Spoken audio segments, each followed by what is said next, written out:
အနက်ကိုရလိုက်ပြီဆိုတော့လည်းကျွန်တော်တို့ဒေးရှာဟုတ်မဟုတ်ဆိုတဲ့ဟာမျိုး site ကိုကျွန်တော်တို့ပြောပြရအောင်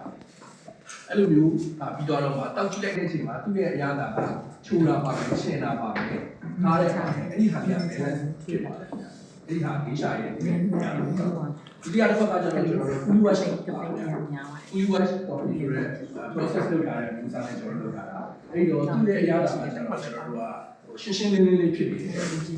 ချိုးတယ်ဆိုတဲ့တက်ပြီးကိုပြောပါတယ်ပေါ့နော်အဲ့ဒီဟာလေးကိုကျွန်တော်တို့ကြည့်ချင်တယ်ရတာပါအဲ့ဒီမျိုးကကျွန်တော်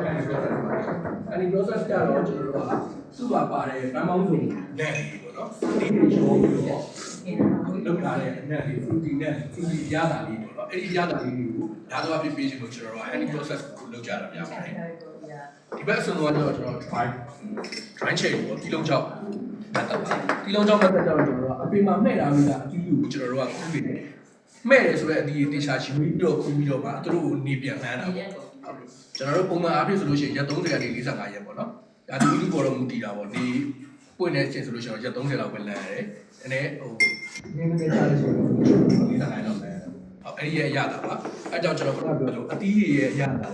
ကိုကောက်ငင်းပေါ်တယ်ဒါပေမဲ့သူ့မှာအခါတကသိမရှိဘူးပေါ့နော်ဒါဆိုအဖြစ်တော့ကျွန်တော်တို့ candy နဲ့ dry နဲ့ကိုကကြတော့ကျွန်တော် hand trip တမားတွေတုံးတဲ့အချိန်မှာတော်တော်များများလေးတုံးကြပါတယ် fully wash ကတော့ကျွန်တော်ပုံမှန် coffee တောက်နေကြရတာပေါ့ဈေးကွက်ထဲမှာထည့်ထားတဲ့ coffee တော်တော်များများတွေမှာတော့သူက fully wash ကိုပဲတုံးကြပါတယ်ဗျနောက်ဆုံးတစ်မျိုးတော့ကျွန်တော် robusta ကိုထည့်ထားတာပါဟုတ်အဲကြောင့်မလို့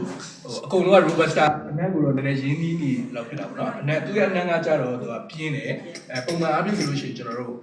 မီခိုးနဲ့လေးတွေပြီးရင်ရာဘာညော်နဲ့လေးတွေတစ်သားမီရှိုးတဲ့နဲ့တရွက်တွေမီရှိုးတဲ့နဲ့လေးပေါ့နော်မြေတင်းနဲ့လေးတွေအဲ့လိုဟာမျိုးတွေကတော့သူက robusta မှာဓာတ်တော်အဖြစ်တွေ့ရပါတယ်အရသာကကြတော့လေသူ့မှာ